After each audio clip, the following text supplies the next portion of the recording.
É, Mas a live foi linda, Caio. Muito lindo, muito foi. fofo. O Bruno, sim, sim. Aliás, essas lives são emocionantes, né?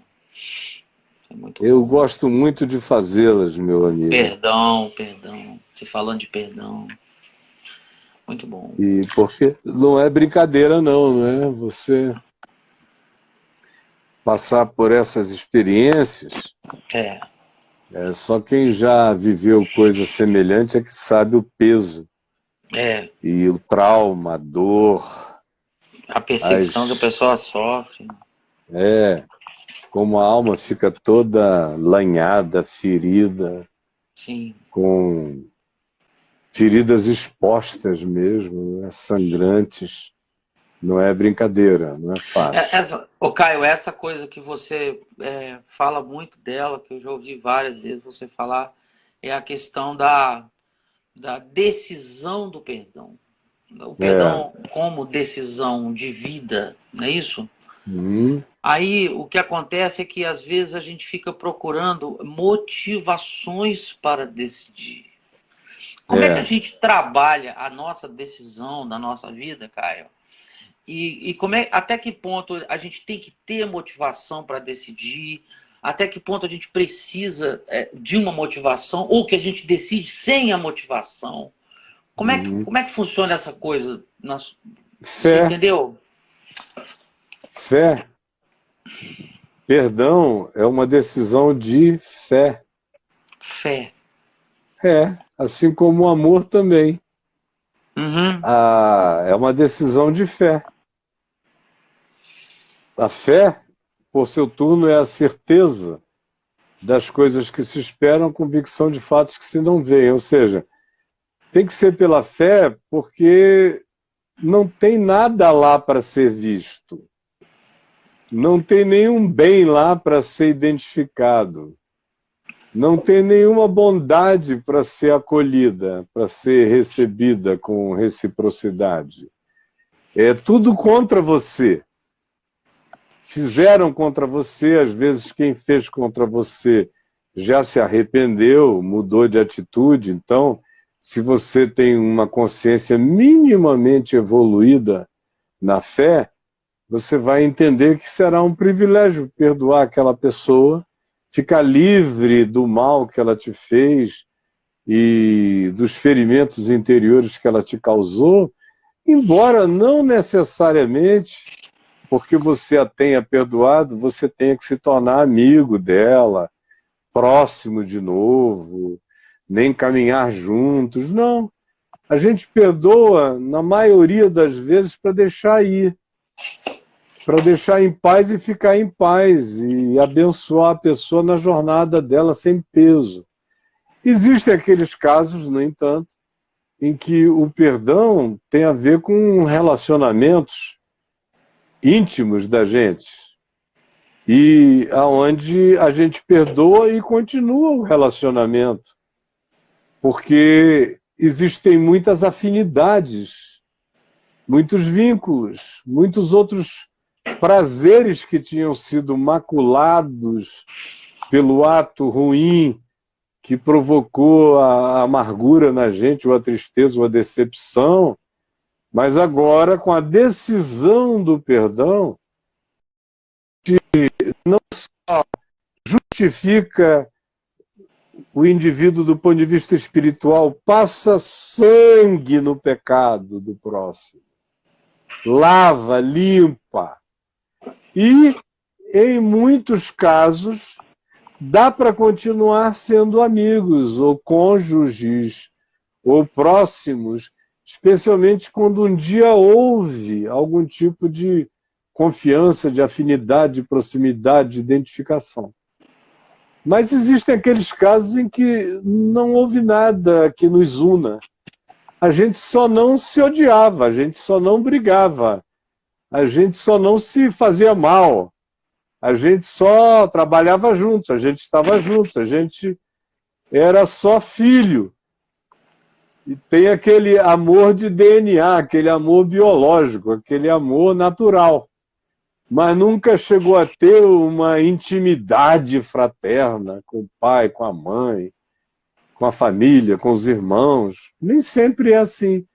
Aí, quando algo muito ruim acontece, a gente tem que sair correndo, como Jesus mandou, e perdoar até 70 vezes 7, para a gente ficar livre desse câncer, dessa coisa que mata a gente, que estrangula, que sufoca, que envenena. Não perdoar a outro não é um direito meu, é uma estupidez minha. Porque, como esses provérbios de internet dizem, é como você beber um copo de veneno e ficar esperando que o outro caia duro, não é? Quem está se envenenando é você, sempre. Então, você aprende, depois de um tempo, que perdão passa a ser um privilégio. Para mim, a vida inteira perdoar foi um privilégio. Foi uma oportunidade de graça. Foi uma chance de eu melhorar. Foi uma vocação divina para eu desenvolver a minha salvação com temor e tremor. Então, perdão não é um sacrifício. É uma oportunidade que eu posso e devo me apropriar dela pela fé, sem que busque nenhuma corroboração sentimental ou validação emocional, porque às vezes a validação emocional ou sentimental vem, às vezes, mas é raro. Na maioria das vezes você tem que perdoar só por causa de quem você é. Eu não perdoo as pessoas por causa de quem elas são, eu perdoo as pessoas por causa de quem eu sou. Tem nada a ver com o outro, tem nada a ver com mérito. Ah, ele merece. Ele não precisa merecer nada. Eu é que entendi pela graça que eu sou perdoado de todos os meus pecados e por isso eu tenho o privilégio de estender a mesma graça que me cobre a qualquer outro ser humano. E não tem nada a ver com mérito, porque assim como eu recebi um perdão sem mérito, porque é graça, é favor imerecido que me perdoa, é a mesma graça, o mesmo favor imerecido que me leva a perdoar ao outro. É meu privilégio divino, é meu privilégio de Cristo, é meu privilégio de ser filho de Deus, de fato. É perdoar como o Pai me perdoa. Então, eu sou filho de Deus quando eu aprendo a perdoar como o Pai me perdoa. Ou seja, de graça. De graça. Quando vem a bênção de um arrependimento, é uma maravilha, não é? Mas o grande choque que a Escritura nos passa é nos ensinar que é a própria misericórdia de Deus que provoca arrependimento em mim. Ou seja, não é porque eu me arrependi que Deus me perdoou, é porque Deus me perdoou que alguns de nós se arrependem. Nem todos.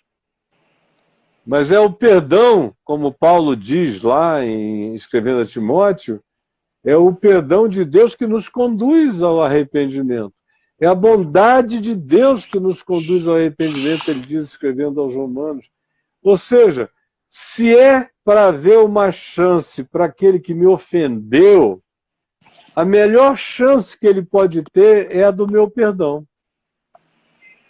Que não tem que ser cínico, que não tem que procurá-lo grandiosamente para dizer, apesar de você ter me ofendido, eu te perdoo. Isso é coisa de religioso idiota, nojento. Quem quer perdoar, perdoa à distância. Mostra com atos de bondade, de justiça e de verdade que o outro está livre para caminhar. E se um dia ele se tocar e nos procurar, você só o apazigua dizendo isso já está resolvido há muito tempo. Vive em paz. Agora, você não tem a obrigação de virar o melhor amigo dele, de pegá-lo, de ter que restaurar tudo como um dia foi. Só se for sincero, só se for verdade, só se for assim. Do contrário, não faz parte do transformar o perdoar no meu melhor amigo. só porque um dia ele me traiu e eu o perdoei. Não. Ele pode seguir a vida dele e eu a minha. E eu estou perdoando, não é por causa de quem ele é por causa de quem eu sou. E não quero deixar de ser. Quero, inclusive, crescer, melhorar em mim mesmo nessa condição de exercer o privilégio de perdoar o mundo inteiro, se for o caso.